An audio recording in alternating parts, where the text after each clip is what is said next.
5 conseils pour réussir un blocus étudiant. Depuis 20 ans, Cogito accueille des milliers et des milliers d'étudiants du supérieur, université, haute école, qui viennent préparer chez nous leurs examens. Et il y a 5 conseils, 5 impératifs, pourrait-on dire, qui se dégagent de cette vaste expérience du blocus assisté, en l'occurrence chez Cogito. Alors, le premier, c'est de toujours débuter son blocus en ayant des supports d'études en ordre.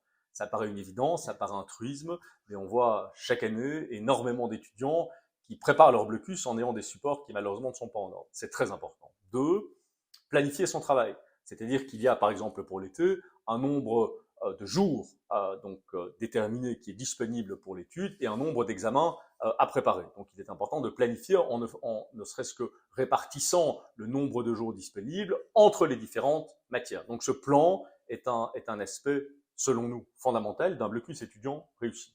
3, le fait d'avoir un horaire.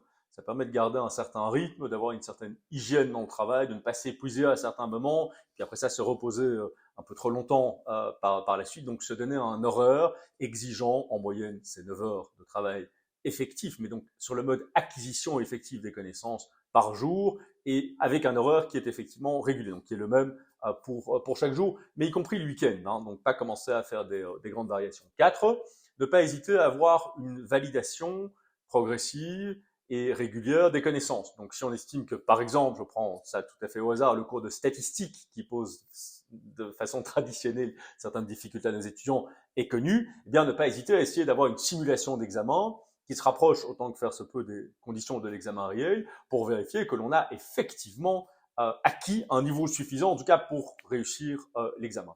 Donc validation. Et enfin, le dernier point, c'est la régularité dans l'effort.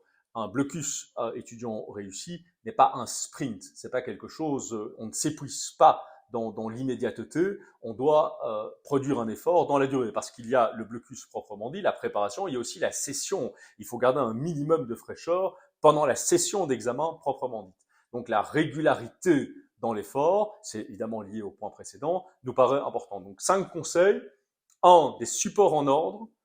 2, planifier le travail pour l'ensemble de la période. 3, se soumettre à un horaire régulier. 4, avoir une validation progressive et régulière des connaissances acquises. Et enfin, veiller à la régularité dans l'effort. Ce sont nos 5 conseils, sur la foi de notre expérience, aux étudiants pour réussir leur blocus. À bientôt.